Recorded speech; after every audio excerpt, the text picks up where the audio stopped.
ప్రార్థన చేసుకుందాం. పరిశుద్ధుడా, విమోచకుడా నీ పరిశుద్ధమైన నామాన్ని బట్టి వందనాలు చెల్లించుకుంటున్నాను తండ్రి.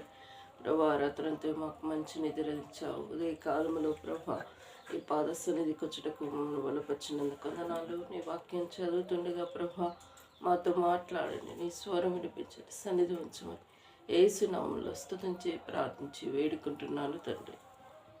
ఇర్మీయా రాసిన గ్రంథము 8వ అధ్యాయం.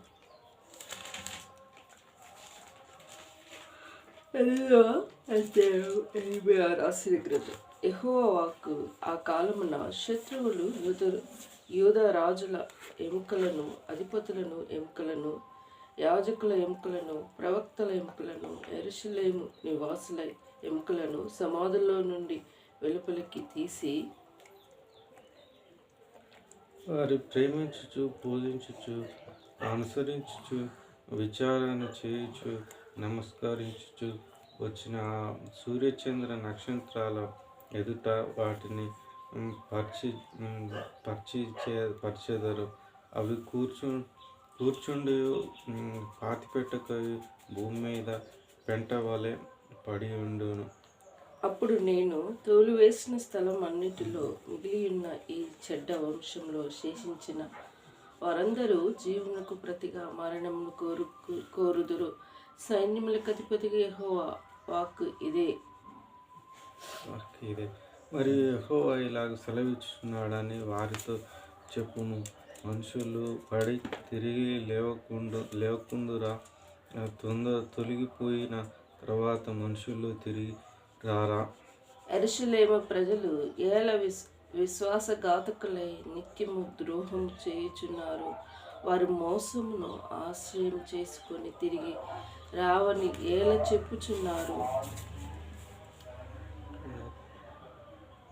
6. నేను చెవియొగ్గి వారు నా మాటలు విని ఉన్నారు.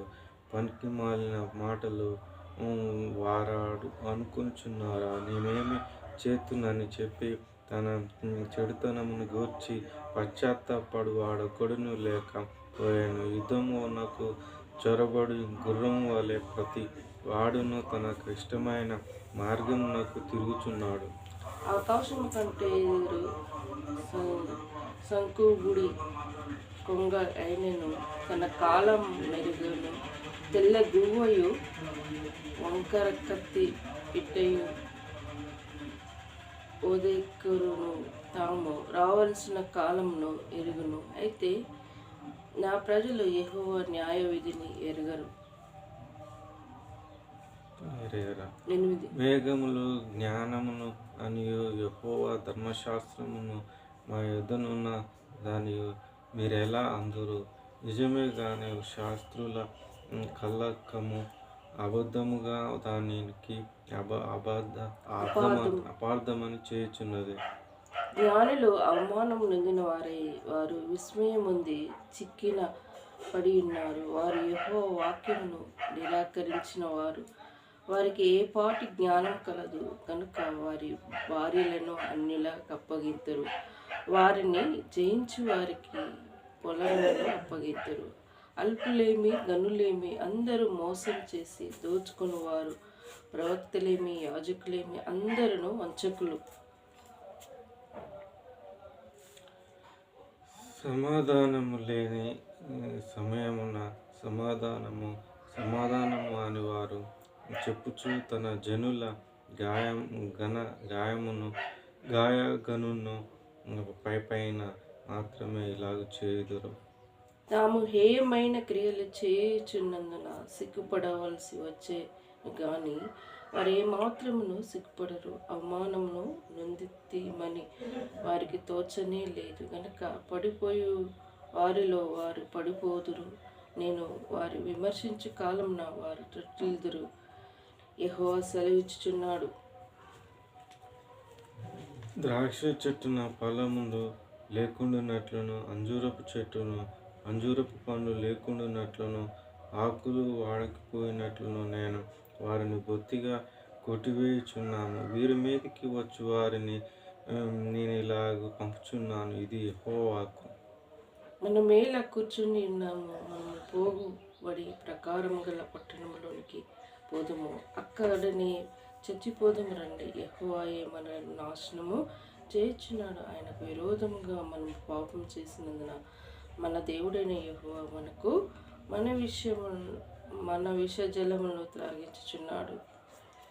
మనము సమాధానం కొరకు కనిపెట్టుచున్నాము కానీ లేమియు రాగా ఆయన క్షేమ కొరకు కనిపెట్టుచున్నాము కానీ భీతియే కలుగుచున్నదని చెప్పుదురు. తాను నుండి వచ్చిన వారి గుర్రములను బుసలు వినబడెను.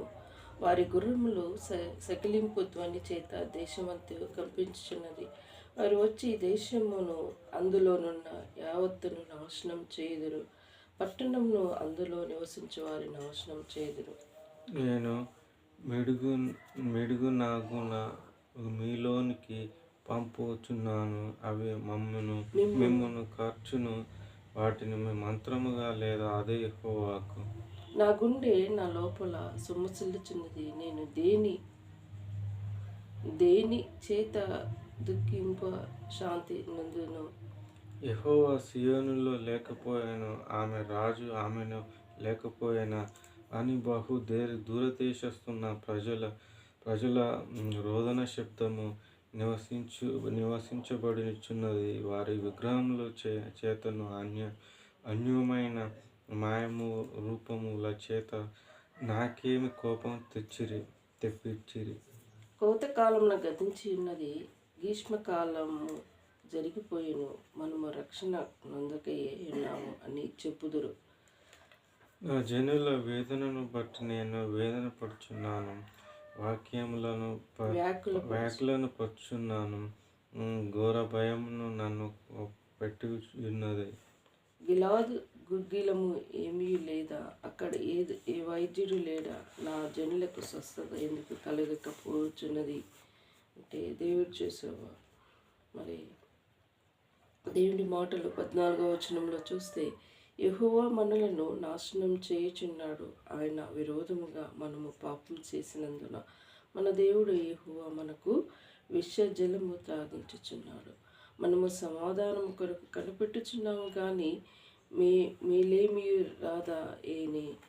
క్షేమం కొరకు కనిపెట్టుచున్నాము కానీ భీతియే కలుగుచున్నదని చెప్పుకొనుచున్నారు. మరి దేవుణ్ణి యెహోవా మనకు నాశనం చేయుచున్నాడు. మనకు విరోధంగా మనము విరోధంగా పాపం చేస్తాము. దేవునికి విరోధంగా పాపం చేస్తే మనకు మేలు కలగదని ఇక్కడ చెప్పబడుతున్నది. కొందరు దేవుడు చెప్పినట్టు వినకుండా ఇష్టం ఇచ్చినట్టు మార్గంలో జీవిస్తూ ఉంటారు. ఇష్టం వచ్చిన మార్గంలో జీవిస్తే దేవునికి కోపం వస్తుంది, సమాధానం వస్తుందేమో. మరి వీళ్ళు అలానే వెతుకుతున్నారు కానీ సమాధానం లేదు. క్షేమం కలుగుతుందేమో అనుకుంటున్నాం కానీ క్షేమం కలుగుతలేదని చెప్పుకొస్తూ ఉన్నారు. ఇంకా లాస్ట్గా చూసుకుంటూ వస్తే మరి స్వస్థత మరి 22లో చూస్తే, నా జనులు వేదన బట్టి నేను వేడుకొనుచున్నాను, వ్యాకుల పడుచున్నాను, ఘోర భయం నన్ను పట్టి ఉన్నది. గిలాదులో గిగిలం ఏమీ లేదా, అక్కడ ఏ వైద్యుడు లేదా. నా జనులు స్వస్థత ఎందుకు కలగకపోతున్నాం. మరి స్వస్థత అంటే ఏంటిది? అనారోగ్య స్థితిలో, బాగలేని పరిస్థితుల్లో, రోగాలు జబ్బులతో పడి ఉన్న ప్రాంతంలో ఎవరిని ఆశ్రయిస్తుంటాము? డాక్టర్ తర్వాత డాక్టర్ వాళ్ళగా కాకుండా ఎవరిని? దేవుని ఆశ్రయిస్తుంటాం. మరి డాక్టర్లకి జ్ఞానం ఇచ్చిన వాడు దేవుడే కదా. మరి ఎందుకు ఇక్కడ వాళ్ళకి స్వస్థత కలగట్లేదు? ఎందుకు ఇలా వారికి జబ్బుతో ఉన్నవాడిందంటే దేవునికి విరోధంగా జీవిస్తూ ఉన్నారు. అందుకోసమే వారికి క్షేమం లేదు, సమాధానం లేదు. మరి రోగపీడితమైన ప్రాంతంగా ఏర్పడబడింది. మన జీవితంలో కూడా దేవుడు చెప్పినట్టు వినకుంటే, ఇష్టం వచ్చినట్టు బ్రతికితే శాంతి సమాధానము ఉండదు, నెమ్మది ఉండదు. రోగాలు జబ్బులు ఎన్నో సంభవిస్తూ ఉంటాయి. ఇష్టానుసారంగా బ్రతుకుతూ ఉంటారు. వీళ్ళు ఫస్ట్ కొందరి జీవితాలు చూస్తూ ఉంటారు. వారు మంచిగా పేరుగా క్రైస్తవులే కానీ దేవుని శక్తిని ఆశ్రయించిన ప్రజలే ఉంటారు. వారు ఈ లోకరీతిగా వాళ్ళ ప్రవర్తనలో తెలిసిపోతూ ఉంటుంది.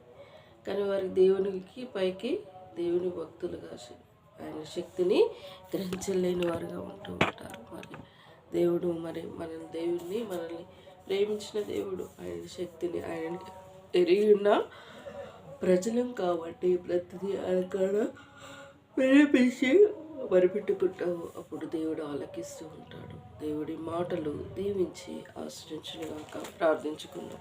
పరిశుద్ధుడా, విమోచకుడా, నీ పరిశుద్ధమైన నామాన్ని బట్టి వందనాలు ప్రభా. ఈ ప్రజలు నాయన నీకు విరోధంగా పాపం చేసినప్పుడు ఆ ప్రాంతంలో దేవా నాయన శాంతి సమాధానం కానీ ఎలాంటి క్షేమం కానీ కలగలేదు. అంతేకాదు ఆ ప్రాంతం అంతే రోగపూరితమైన జబ్బులతో కూడిన ప్రాంతమై ఏర్పడింది.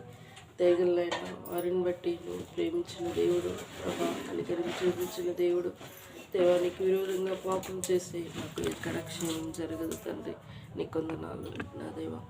మా జీవితాల్లో మా హృదయాలలో నీకు ఎక్కడైనా దుఃఖపరిస్తే ఆయుధపరిస్తే మమ్మల్ని క్షమించండి. నీ రక్తంతో కడిగి పావనపరచండి. ఇంటి ద్వారా వచ్చే మహిమను దుష్టుడు దొంగిలించకుండా నీ కంచె వేయండి. నీ కృప దయచేయండి దేవా. అన్నిటికంటే ముఖ్యంగా నానమ్మ దేవా మరి నీళ్ళ పని దేవా అమ్మ అంగన్వాడి పని అయ్యా మరి చేస్తున్నారు ప్రభా. వారికి అరే దేవా వారికి ఇసుక పెట్టి విధంగా ఎవరు మరి చేయకుండా వారిని స్వాధీనంలో ఉంచుకోండి. అంధకార శక్తుల్ని సంపూర్ణ విడుదల దయచేయండి. నీళ్ళని ఎలా వాడుకోవాలా జ్ఞానం దయచేయండి ప్రభా. నాయన ఓర్పు సహనము దేవా ఇంతవరకు వారికి ఇచ్చిన అనారోగ్య స్థితిలో నుండి ప్రతి పరిస్థితిలో వారిని నిలబెట్టావు ప్రభా. నీకు వందనాలు. జ్ఞాపకం చేసుకొని అన్ని విషయాల్లో తోడుగా ఉండండి అయ్యా. మమ్మల్ని కూడా నీ కృపలో భద్రపరుచుకున్నందుకు వందనాలు. మా చదువు మా భవిష్యత్తు నీ కృపగల ఆస్తములకు అప్పచెప్పినాను తండ్రి. నాకు గ్రూప్ 1 విషయంలో నాయన తమ్ముని జాబు రైల్వే జాబ్ ఎన్నిక చేయండి. మాకు ఇచ్చిన వాగ్దానాలను నెరవేర్చండి ప్రభా. భవిష్యత్ అంతే నీ చిత్తమే మాయలో జరిగించండి. ప్రతి విధమైన ఆటంకాన్ని సులువుగా చిక్కబెట్టే శోధన నుండి కీడపాడి నుండి కాపాడండి. దేగులైనా మరి లోన్కి అప్లై చేయాలి ప్రభా. కావలసిన సహాయం ఏర్పాటును అనుగ్రహించండి. దేగులైనా OTR చేయించుకోవాలి ప్రభా.